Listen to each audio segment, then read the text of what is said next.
Oi, tudo bom? Seja bem-vindo ao Salto para o Futuro. Quem entrou na vida adulta sempre se preocupa com a chegada do fim do mês. É o momento de fazer muitos cálculos, puxar daqui, esticar dali, para conseguir pagar todas as contas. E é claro que tem muita gente que ainda se enrola e acaba não conseguindo fechar essa equação. Por isso, a educação financeira desde cedo é fundamental. Consumo consciente, poupança, investimento, planejamento são alguns dos temas que podem fazer parte da vida escolar. Hoje, 22% dos alunos que estudam em países que integram a OCDE, a Organização para a Cooperação e Desenvolvimento Econômico, tiveram proficiência igual ou menor do que 1 em letramento financeiro. Ou seja, ainda precisam avançar muito para compreender, analisar e resolver problemas financeiros complexos. Embora o Brasil seja um dos poucos do mundo a oferecer educação financeira, o percentual por aqui também não é muito alto. Está acima de 20%, medido pelo Programa Internacional de Avaliação, o PISA. Para melhorar os índices de proficiência em letramento financeiro, a gente já conta com uma estratégia nacional de educação financeira e também com programas focados no ensino público, que são desenvolvidos pela Associação de Educação Financeira do Brasil, organização social que reúne órgãos públicos e privados com o objetivo de disseminar uma cultura de planejamento financeiro e também previdenciário. Com isso, a AEF Brasil oferece formação para educadores e alunos para que eles possam aprender a planejar as finanças e, com as contas em dia, consigam garantir uma melhor qualidade de vida. Você já parou para pensar que desde cedo temos que aprender a cuidar bem das nossas finanças?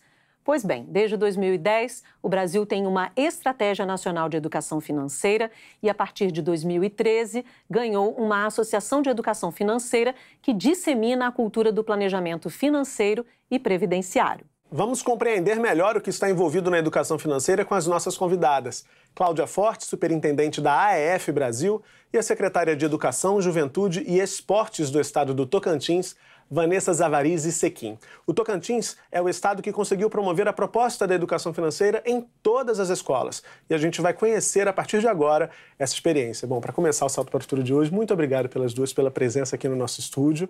Vamos começar exatamente pelo início. Por que é tão importante promover a educação financeira nas nossas escolas, Cláudia? Porque bons hábitos nós começamos a cultivar desde cedo. Nós conduzimos um piloto do ensino fundamental que deixou claramente evidente que o impacto, quão mais cedo nós começamos a disseminar comportamentos, atitudes e valores no tocante ao planejamento e a sua melhor lide com o dinheiro, melhor são os resultados que nós colhemos quando as então crianças se tornam adultos mais conscientes, menos consumistas e, sobretudo, percebendo a relação do que efetivamente nós precisamos comprar e do que nós desejamos comprar. Então, esses valores imputados nas crianças, na sua fase tenra ainda de aprendizado, nos remete a resultados muito mais evidentes e concisos quando eles se tornam adultos. A gente cria toda uma geração capaz de tomar decisões mais conscientes do ponto de vista financeiro. Secretária, a mesma questão. Você já tem vivenciado, como a gente anunciou ali, desde 2010, né? Por que tem sido tão importante levar essa temática para as escolas? Então, no Tocantins, nós começamos em 2010 com 17 escolas, mais voltado para os jovens do ensino médio.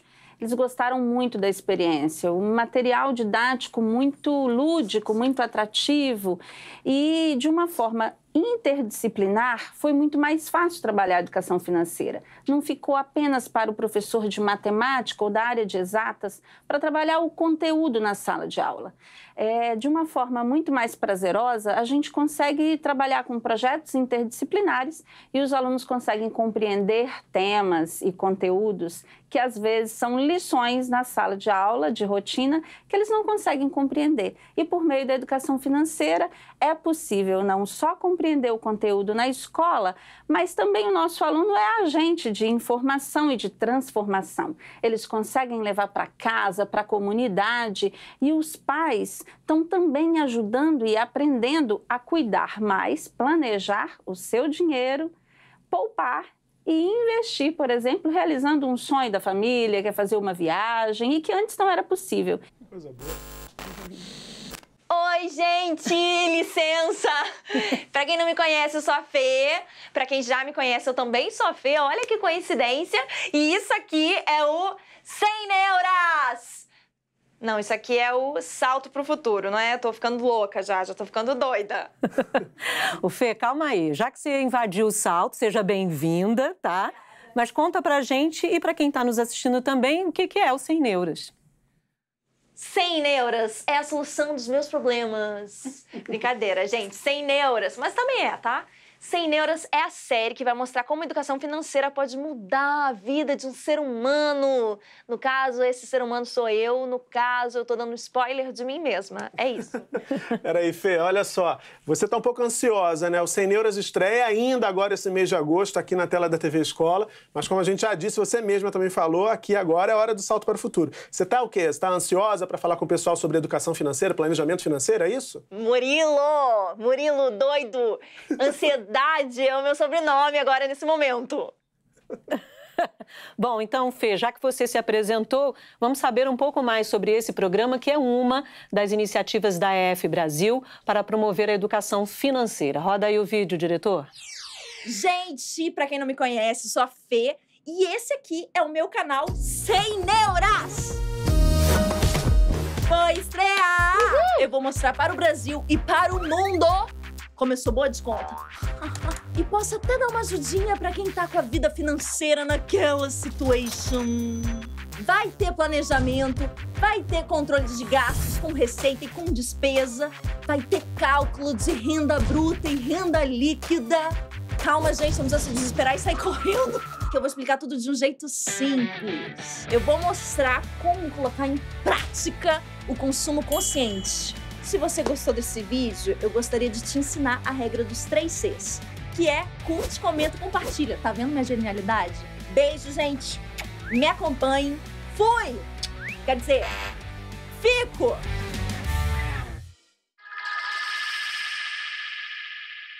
A Fê é uma figuraça, né, Cláudio?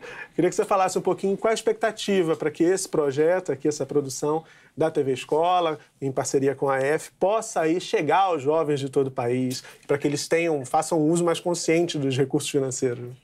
Murilo, a gente tem quase 200 mil escolas públicas no país, observando as escolas rurais, as metropolitanas, urbanas, enfim.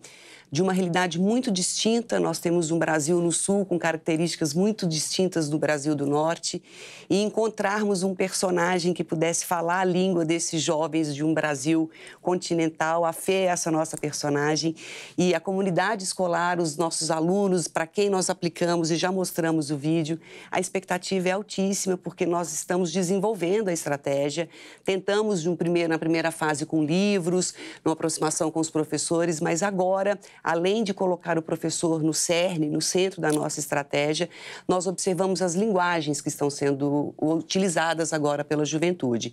Então, é uma insandice nós não observarmos o YouTube, os talentos como as meninas e meninos como a Fê, por exemplo, que falam a linguagem do nosso público, que vivem na pele esses problemas da ausência do conhecimento financeiro, de ter um sonho e não conseguir concretizar, de não saber a diferença de parcelar e planejar. E essa série vem trazendo todos esses conhecimentos numa linguagem atraente, gostosa, moderna, bacana, divertida e lúdica, sobretudo, para que a gente não nos afaste da educação financeira, como via de regra a gente se afasta da matemática. A educação financeira é um dos instrumentos que a ciência exata tem para dizer que, olha, eu aprendi uma coisa que eu consigo aplicar na minha vida. A educação financeira tem esse poder. E a Fê fez brilhantemente esse papel na série. Eu tenho certeza que nós vamos atingir não só as escolas públicas, mas vamos atingir uma mega população brasileira e será um sucesso para o tema. A gente também está torcendo.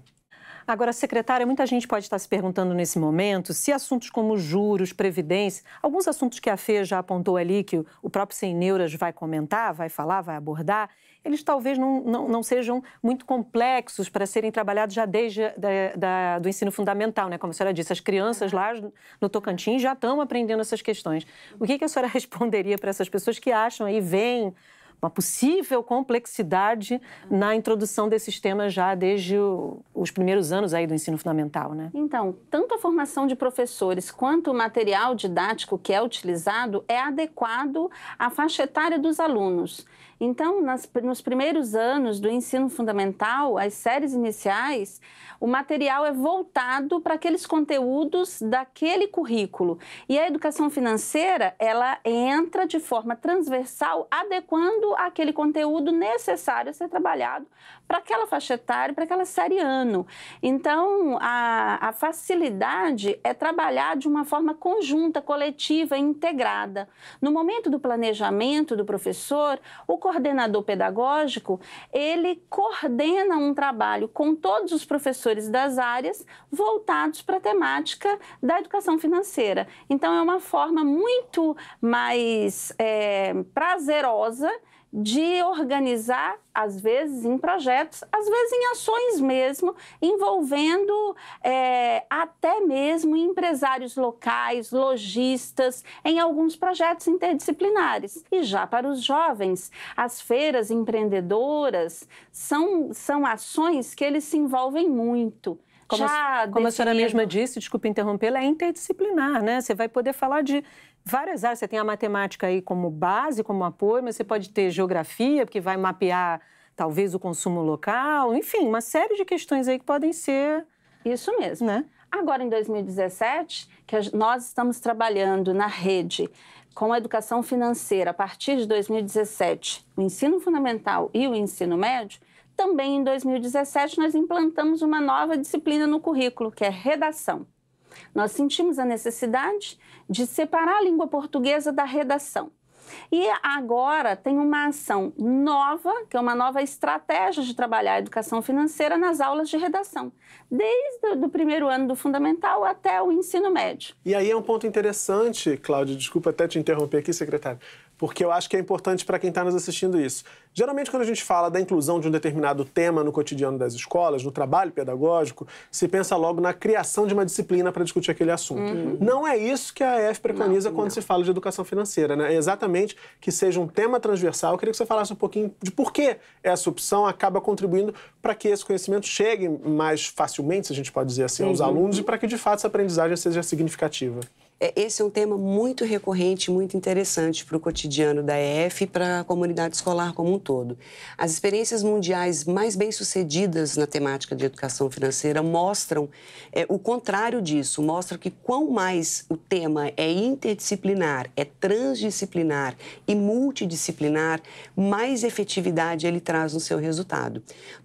Nós temos, como bem disse a secretária, mais de 90 projetos de lei tramitando nas nossas instâncias, todos tratando de novas disciplinas a serem imputadas no currículo.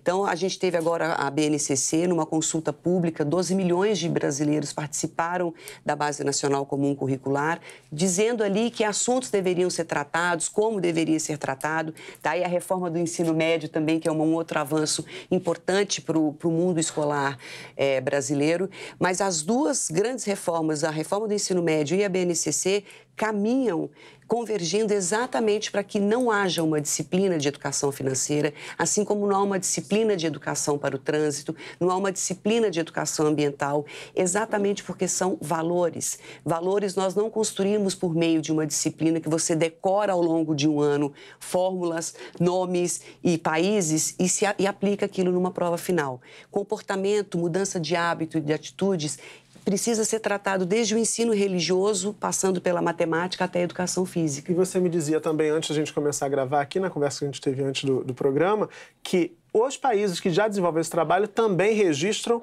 uma melhoria no desempenho dos estudantes em outras áreas do conhecimento. Exatamente. Por exemplo, na língua materna, na matemática. Exatamente. Quer dizer, esses temas transversais contribuem para que essa aprendizagem, de fato, aconteça. Extremamente. O PISA foi lançado agora, é o primeiro ano que eles fizeram o teste de letramento financeiro. Foram consultados 13 países, o Brasil, pela primeira vez, estava na amostra. Infelizmente, ficamos em último lugar em todos os quesitos avaliados, muito por estar atrelado à nossa incapacidade ou ineficiência no processo de leitura e raciocínio lógico. Então, quando nós olhamos Nova Zelândia, Alemanha, China, Canadá, Estados Unidos, são países que estão muito desenvolvidos no letramento financeiro, mas não puramente por programas de educação financeira, mas por ter havido um investimento muito severo no tocante ao processo de leitura e compreensão da língua materna e o reforço das linguagens exatas e matemática. Então, todas as vezes que nós temos um programa de educação financeira onde já há um bom letramento a título da língua mãe e de matemática, o programa cai muito bem e tem um resultado muito positivo. Então, o nosso trabalho no Brasil em educação financeira para além de aumentarmos o letramento financeiro, é para que haja um aumento do nível de letramento do domínio do português e do domínio da matemática e do raciocínio lógico. É muito interessante isso que você está dizendo, Cláudia, porque a gente imagina que alguns professores que nos assistem há muito tempo podem pensar, lá vem, né? E exatamente o que você disse, mais uma disciplina. A secretária deve vivenciar muito isso, né, professor? Que, de certa forma, tem razão, né? Tudo viria para a escola, mas isso é parte do processo escolar, né? E aí a gente tem recebemos muitas perguntas via Facebook, uma delas é do Humberto Pinheiro, de Natal, no Rio Grande do Norte. Como é possível trabalhar este tema no ensino básico nas primeiras séries? A senhora já deu alguns exemplos, e aí eu queria aproveitar a pergunta dele para falar o seguinte... E o professor? Porque, para ele, muitas vezes são as queixas dos professores de que eu preciso ter uma formação, né, para que eu possa desenvolver determinados assuntos, especialmente nesses anos iniciais, em que os professores são mais generalistas, se é que a gente pode dizer assim. Uhum. Como vocês enfrentaram essa questão de formar professores que tenham essa visão de que não é uma disciplina a mais, e sim é algo que tem que passar pelo currículo em várias áreas? Então, a equipe da Secretaria tem uma equipe técnica de currículos por áreas do conhecimento. Essa equipe, junto com a formação de professores, de forma muito integrada, organizou, recebeu formação, foi capacitado no Brasil todo, e o Tocantins passou pela experiência da formação com a EF Brasil, e nós organizamos na plataforma Moodle da própria Secretaria cursos presenciais, curso à distância, e nós oferecemos esses cursos para os professores. Também em cada diretoria regional, na Secretaria do Tocantins, nós temos uma divisão de 13 diretorias regionais, onde tem também uma equipe técnica de apoio, acompanhamento e que também são multiplicadores da educação financeira naquela região. Então, todo o cuidado com a formação e o monitoramento e a orientação foi dado junto às escolas por meio das nossas diretorias regionais.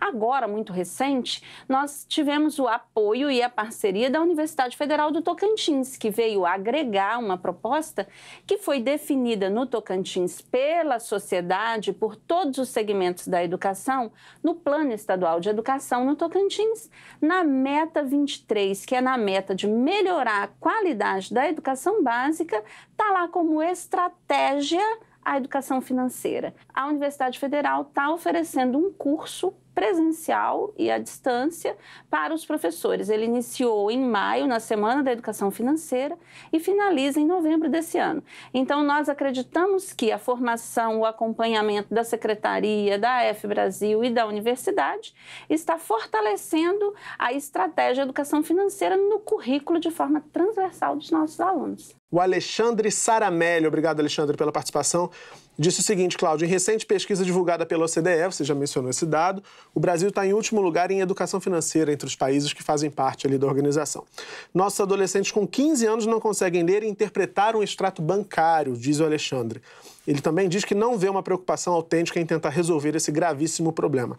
O que é possível ser feito para solucionar essa questão em curto e médio prazo, até 5 anos? O Alexandre já deu até uma meta, assim, 5 anos. O ingresso na Base Nacional Comum Curricular é o caminho mais sólido que a gente tem a percorrer quando a gente entende a educação financeira na comunidade escolar. Nós viemos de lares e de uma geração inteira dos nossos pais que não foram educados financeiramente quando estavam na posição de alunos. Então, eles perpetuaram hábitos ruins. Muitas vezes, o cotidiano da vida daquela família é ruim. A OCDE apresentou um dado muito interessante, que pais que tratam dos assuntos financeiros com os filhos se tornam mais conscientes e a educação financeira cai melhor para aquela criança. Nós, os pais brasileiros, muitas vezes temos vergonha daquela situação. A gente tem que escolher a conta que vai pagar no final do mês e a gente esconde isso dos nossos filhos. Então, se a gente imagina um país cuja uma geração inteira trabalhou no ostracismo as questões de educação financeira, eu não posso esperar que esse pai e essa mãe sejam responsáveis. Quem é o agente catalisador, o agente que de fato pode promover a mudança? Os agentes que compõem a comunidade escolar, é o professor. Então, a preocupação que a EF teve na construção desse programa não foi de fazer mais um programa top-down, ou seja, alguém aqui no Olimpo imagina um monte de coisa que os professores querem, precisam ou desejam e passa para que os professores coloquem isso em sala de aula. A experiência do Tocantins nos revelou muito isso, a professora tem esse dado, mas o programa que a EF conduziu foi não só para os professores, mas com os professores. Eles são agentes ativos dessa mudança, nós entendemos que se não forem eles os catalisadores, nós não vamos avançar. 200 mil escolas no país, milhões de professores, então, em algum momento, eles precisavam ser colocados no centro. Agora, a gente tem outra pergunta do Facebook, é o Vitor Taniguchi, ele é de São Paulo. Por que o Brasil não tem educação financeira? Esta é a pergunta central. Nós já respondemos aqui, temos, né? Estamos hoje, inclusive, contando para todo mundo que essa educação financeira já está a pleno vapor em muitos estados, como o Tocantins, e pode ainda avançar muito mais. Agora, ele faz uma outra pergunta. Essa educação financeira, vocês acreditam que a educação financeira poderia contribuir para a diminuição de pessoas com dívidas, pessoas endividadas? Como é que vocês têm visto isso? Tem algum medidor para isso num estado que já está implantando desde 2010, secretária? Então, muitos depoimentos de professores, de pais, da comunidade, dos alunos, inclusive de diretores das escolas. Os nossos diretores, no início do ano, fazem a revisão do projeto político-pedagógico.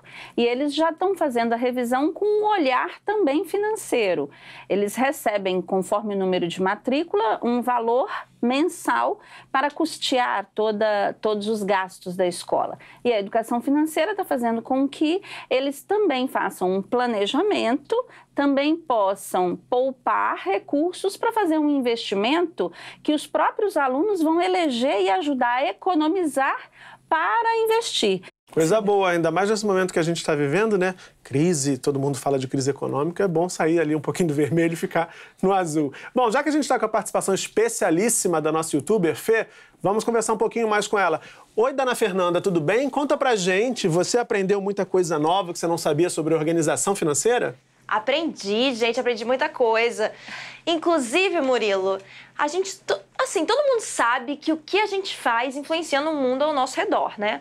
Ok, mas essa volta acontece de uma maneira muito clara, eu percebi isso assim. Por exemplo, o meu consumo consciente influencia no espaço público. Como? Se eu trato mal o espaço público, o governo vai ter que gastar mais, ok. Só que o que acontece? Vai cobrar mais impostos, quem paga os impostos somos nós, vai sobrar menos dinheiro para mim, eu fico muito chateada com isso, Murilo, é isso que acontece. Agora, se for ao contrário, se eu cuidar das ruas, das praças, de todo o espaço público, o governo vai gastar menos, vai cobrar menos imposto e eu vou pagar menos, vai sobrar mais dinheiro para mim, eu gosto muito disso, tá? Arrasei na resposta, muito obrigada. Pode mandar a próxima pergunta. Arrasou mesmo. Fê, eu não vou te mandar outra não, porque a gente já viu que você está aí afinadíssima com o conceito aí, com os vários conceitos aí da educação financeira. Obrigada. Daqui a pouquinho a gente volta com você. Não sai daí não, tá? A gente está adorando a sua participação. Bom, mas não é só o 100 Neuras que vai estrear na TV Escola, não. Em breve, a gente vai ter uma série de episódios, não é isso, Cláudia? Do programa Sua Escola, Nossa Escola, só sobre educação financeira. Uma equipe do canal esteve lá no Tocantins e viu como é que a garotada está aprendendo a opinar, inclusive no orçamento doméstico. Vamos ver um trechinho?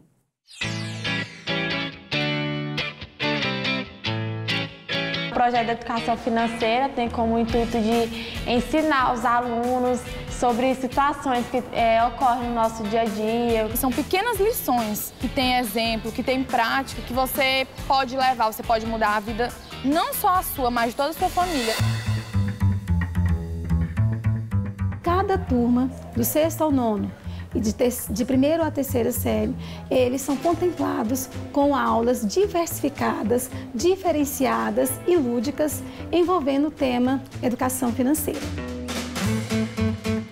Um incentivo para que os alunos aprendam a lidar com o dinheiro, todos os processos de negociações, como transações bancárias. Vai ter que administrar os gastos, o que sai, o que entra, vai ter que dar baixa, vai ter que pagar o FGTS.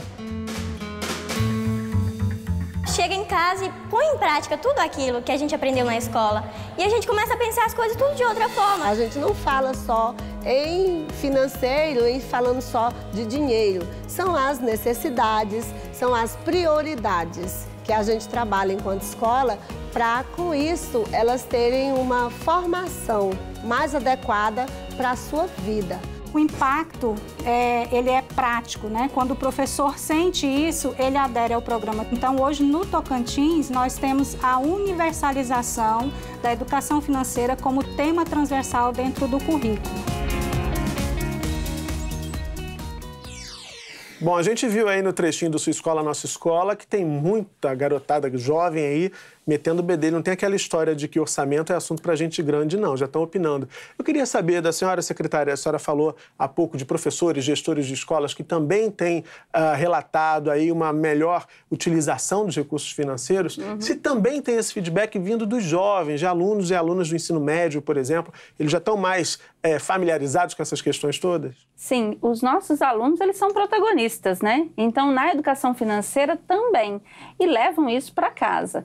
Então, os nossos jovens que não tinham costume de fazer uma lista para ir ao supermercado, de apagar a lâmpada, de fechar a torneira ao escovar os dentes, são atitudes que eles vão aprendendo e o antigo cofre para poupar, que a gente já teve lá atrás. O porquinho. O porquinho, volta a entrar em cena na educação financeira, porque ele entende que é possível sim realizar sonhos, se ele mudar de atitudes e de comportamento. Então, a educação financeira traz isso para a sala de aula, leva para casa e envolve a comunidade. Tem uma experiência no Tocantins, por exemplo, que os alunos fizeram uma lista de compras e foram coletar preços, apressar. E aí eles perceberam que na cidade deles estava muito caro, estava muito alto o preço.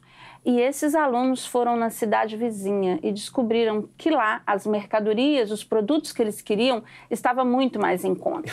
E aí fomentaram o comércio daquela cidade.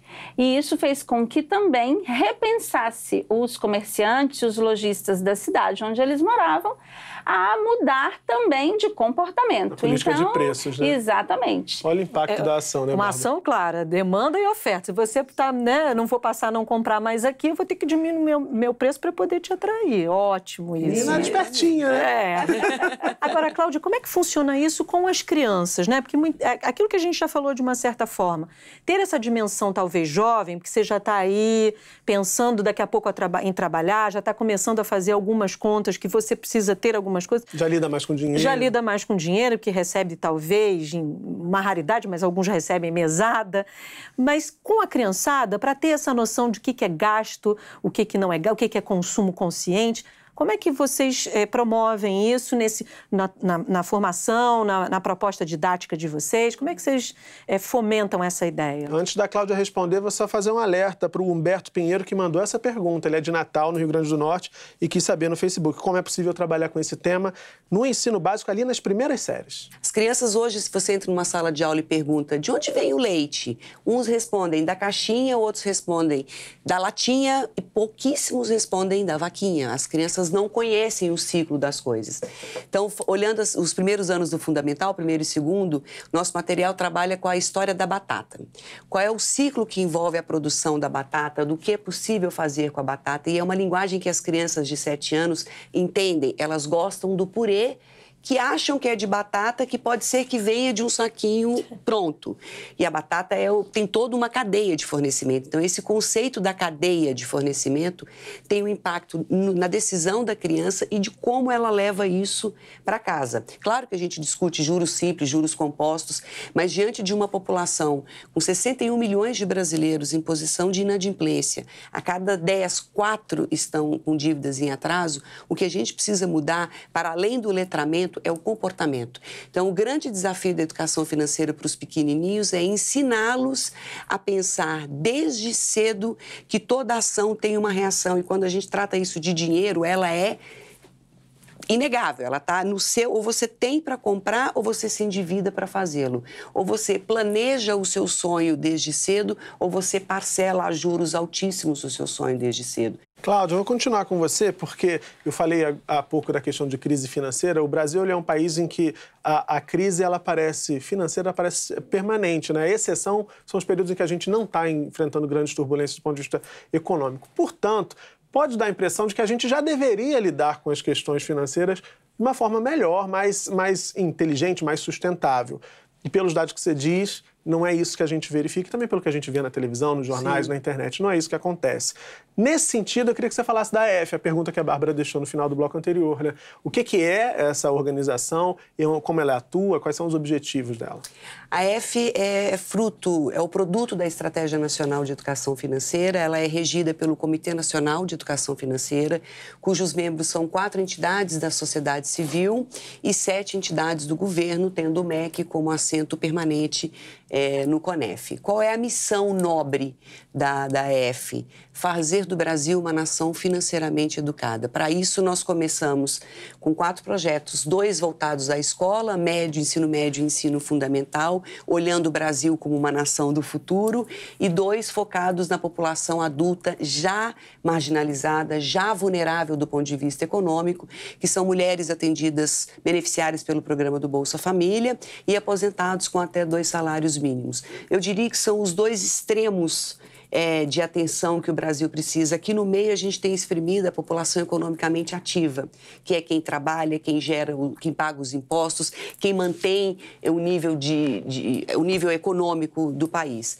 Nós temos um objetivo claro até 2018, que é atingir a comunidade escolar através do estabelecimento, e aproveito para os professores e diretores que estão nos ouvindo, nós vamos estabelecer convênios, cada estado com a sua universidade federal, para formar os professores respeitando a peculiaridade local da necessidade daquele professor e, sobretudo, dos meninos, do que eles precisam entender. Alguns estados precisam ser despertados, por exemplo, o comportamento empreendedor. Precisa gerar mais emprego naquele lugar. Tocantins é um estado que tem essa realidade, tem uma folha muito pesada e poucos empresários aparecendo por lá. A educação financeira, de uma certa maneira, alavanca esse comportamento e imputa, quer seja no adulto ou quer seja na criança, o desejo e a percepção. Eu posso, se eu me organizar, eu posso fazer. Se eu planejar, eu consigo atingir. Jonathan Assis, de Apucarana, no Paraná, diz o seguinte: faço parte de um projeto de educação financeira na faculdade.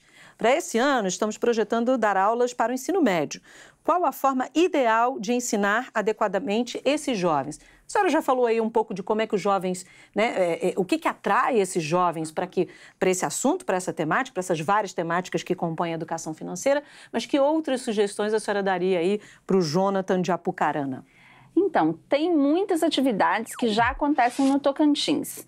Os jovens são muito dinâmicos, né? Pulsam a cada dia. Então, atividades como jogos, trilhas financeiras, mas aquela, assim, acampamentos eles adoram, mas aquela que mais chama atenção é como montar seu próprio negócio.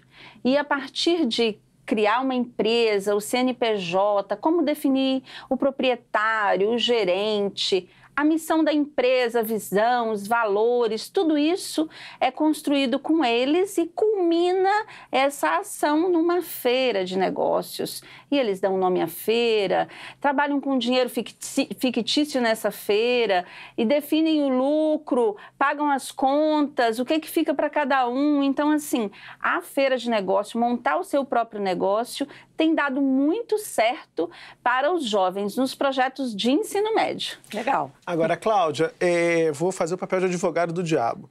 Quando a gente fala de empreendedorismo, é uma palavra que recentemente ganhou muito destaque, muito espaço na mídia, como um valor, uma atitude empreendedora, algo desejável, né? Que a sociedade consiga promover com jovens e também com pessoas até mais velhas, para que a economia, inclusive, do país consiga caminhar de forma mais vigorosa. No entanto, quando a gente fala de empreendedorismo e educação, há muitas críticas, porque se teme que esse ideal do jovem empreendedor acabe reforçando uma lógica competitiva, uma lógica excludente, portanto, porque alguém vai conseguir empreender e vai ser bem-sucedido e alguém pode não conseguir e não ser bem-sucedido, portanto. Como é que essa questão da educação financeira pode responder a essa crítica, que certamente vocês também já ouviram de alguma forma? Como é que você pode responder essa questão? Todo mundo tem um pouco do traço empreendedor. Quer seja para abrir um negócio, quer seja para empreender numa carreira bem-sucedida dentro, o intraempreendedor.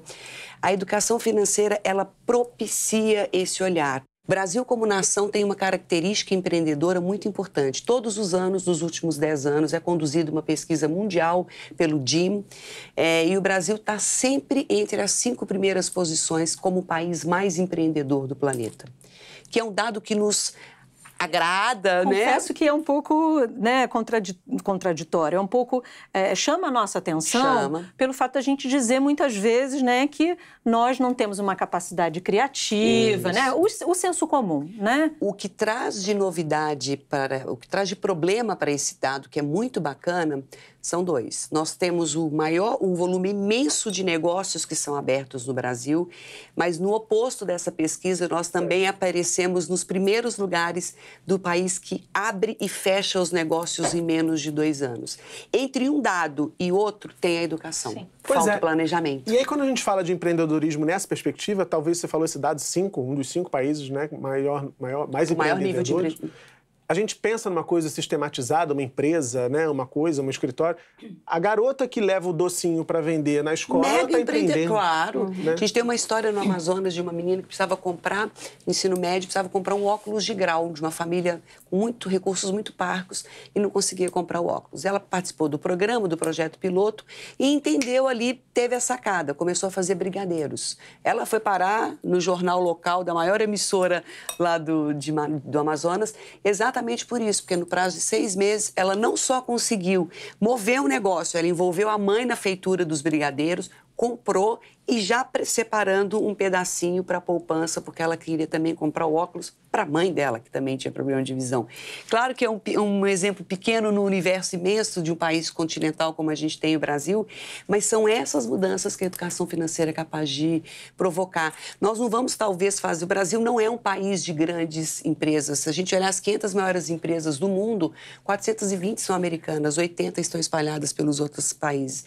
O PIB do Brasil é sustentado pelas micro e pequenas empresas. Então, os nossos meninos precisam não só aprender que eles podem ser os microempresários do futuro, mas entender que toda empresa consciente nasce pequenininha para se tornar grande. E essa menina que teve a ideia do brigadeiro seguramente será uma grande executiva, uma grande empresária, porque entendeu que no pequeno... Seja fiel no pouco que sobre o muito te colocarei, né? Para além de um mandamento bíblico, no comportamento empreendedor e no mundo dos negócios, isso funciona muito bem. E é legal valorizar isso também, né, Cláudia? Porque pode parecer para muita gente, mas somos microempresários. Não, microempresários que movimentam uma economia gigantesca. Que geram emprego, que geram emprego. O nosso pequeno negócio, de pequeno, ele tem aí, somado a muitos outros, uma função importante na sociedade. Queria perguntar para a secretária, fazer a pergunta para a secretária da Árica. A Árica Soares diz o seguinte: a possibilidade da educação financeira ser inserida na BNCC, já vimos que sim, né? Assim como outras temáticas referentes ao consumo sustentável, como envolver a comunidade nesse processo? Haja vista ser um indicativo de desenvolvimento transversal. A gente falou muito do papel, né, da escola, dos gestores, dos alunos, mas e as famílias, né? Como é que vocês têm lá percebido a receptividade das famílias a essa? Porque muitas vezes a gente já viu aqui com outros temas, assim, mas a gente não queria que ensinasse isso para os nossos filhos, né? Por que isso está aqui na escola? Você está deixando de aprender, sei lá, a outra questão que é muito importante, ou a matemática aplicada, ou a língua portuguesa aplicada, não vendo valor em alguns temas em que isso seja levado para a escola. E em relação à educação financeira, qual é o retorno que a comunidade aí, as famílias, ou o próprio entorno da escola, tem dado a vocês? Então, a Ari, que é nossa professora de Gurupi, da rede estadual, nós conhecemos, né? Ela agora está no Centro de Formação da Universidade Aberta do Brasil e ela atua em formação de professores. É interessante que a pergunta vem, né, de Gurupi, que é um polo de formação. O Tocantins tem um programa que chama Programa Escola Comunitária, de Gestão Compartilhada. E nesse programa, a gente envolve a Secretaria de Educação, a escola, o seu conselho de escola, envolve pais, alunos, professores, comunidade, nas decisões, nos processos de ensino-aprendizagem.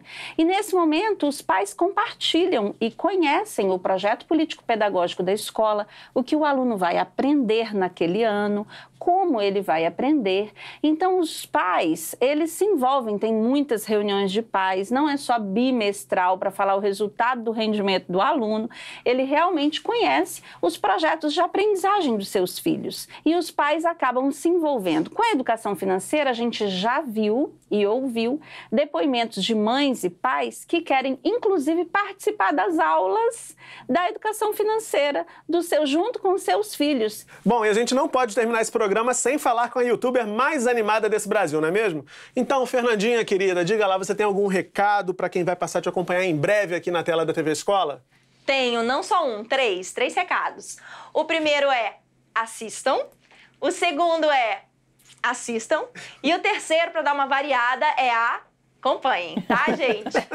Em breve estreia Sem Neuras e vai ter um episódio por semana, vocês vão acompanhar a minha saga, tudo, todos os perrengues, pelo amor de Deus, mãe, não assista, tá? Você vai ficar chateada, mas enfim. E eu vou falar sobre renda, sobre trabalho, sobre empreendedorismo, sobre inflação, que é importante falar também, tá bom, gente? Acompanhem. Beijo, tenho que ir agora. Vão na regra dos 3 Cs. Curtam, comentem e compartilhem. Fui! Tchau, Beijo, Fernandinha. Olha, muito acelerado. Eu queria dizer, Fernandinha, olha, troco likes com você, me segue que eu te sigo, tá? E a gente vai se vendo por aí, na TV e nas redes. A gente adorou sua participação. Volta mais aqui. Quando você quiser, o canal tá aberto.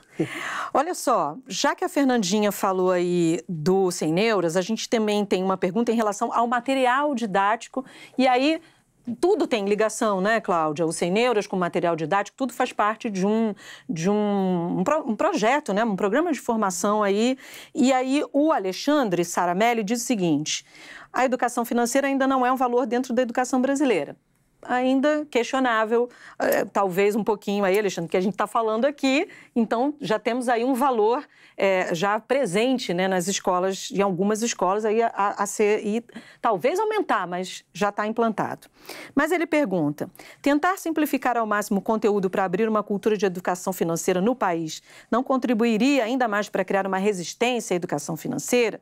E mais, a educação financeira na escola formal não vai acabar sendo que nem a disciplina de inglês, que na prática não sai do verbo to be? Alexandre, que o pessoal de inglês não te escute, porque eu acho que você vai ser questionado pela sua pergunta aqui, mas a gente está aberto a todas as perguntas. Cláudia, o que você acha aí da questão do Alexandre? Estamos aí num processo de implementação e se vê que pelo menos em a gente não conhece os outros, aqui nós dois não conhecemos os outros estados, mas estamos vendo que a universalização em um estado já aconteceu e é importante, e se está em andamento é porque tem valor, né? Eu discordo um pouquinho do Alexandre. Eu acho que a temática tem valor, o fato de nós estarmos aqui na TV Escola já mostra claramente esse valor. Nós temos, em número de grandeza, 3.000 escolas do país que já foram capacitadas, 9.000 professores e 272.000 alunos que foram impactados diretamente com o programa. Então, não é pouca gente, não. São números de bastante valia. Claro que, para toda longa caminhada, né, o Confúcio nos ensinou isso. Existe o primeiro passo, que foi um grande professor e um grande mestre. Eu considero o programa de educação financeira coordenado pela EF o grande primeiro passo que o Brasil está dando rumo a uma nação financeira letrada financeiramente. Como é que a gente faz para que isso saia do papel e, de fato, não se torne o the books on the table ou o verbo to be? Exatamente não transformando a temática numa disciplina. Tudo aquilo que é obrigatório, tudo aquilo que os meninos gostam de dizer que é top goela down, né? Vem de cima, a gente engole e depois sai como resultado, não funciona no Brasil. O Brasil é um país, nós temos como características culturais o jeitinho, a malemolência, a habilidade de nos adequarmos a todas as diferentes situações, mas pensando em educação financeira, nós precisamos criar a competência de resiliência. É muito mais do que uma competência de simplesmente ter uma disciplina onde o menino será cobrado tecnicamente sobre conceitos de educação financeira. O programa de educação financeira parte, eu já falei em todos os blocos e repito, ele é concisamente focado na mudança do hábito, na mudança do comportamento e na criação de valores e atitudes que combinem com esses novos hábitos e com esses novos valores. Então, seria um erro imenso e perpetuado, como já é na composição curricular das escolas brasileiras, tornarmos a educação financeira como uma disciplina.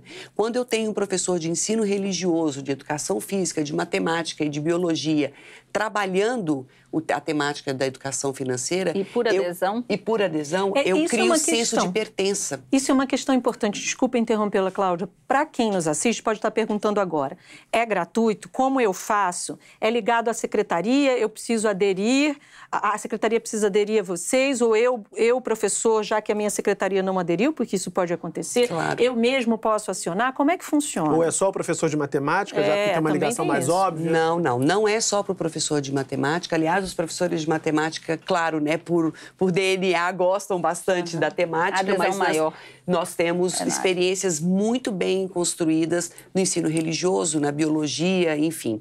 O material, um dos pilares da Estratégia Nacional do Brasil é que tudo e qualquer produto que dela seja oriundo seja de caráter gratuito. Então, nós não podemos cobrar nada. Todos os materiais estão desenvolvidos para o fundamental, livros para os professores e alunos, assim como para o médio, estão disponíveis no site www.vidaedinheiro.gov.br.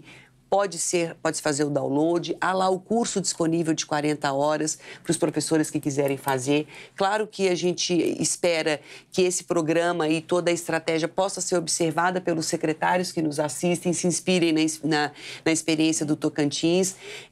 Aí, assim, a celebração de um convênio entre a EF, a Secretaria de Estado e a Universidade Federal, mas a assinatura do convênio não é determinante para o avanço do programa. O que a gente precisa são professores, diretores de escolas que entendam a importância da temática, escrevam um e-mail para nós ou se encontrem com a secretária na reunião dos secretários de Estado e dali possam trocar experiências e fazer com que isso avance. A gente está quase no finalzinho do programa, secretária, temos menos de 1 minuto, mas eu vou fazer a pergunta que vai botar o mel na boca do pessoal que está assistindo a gente agora.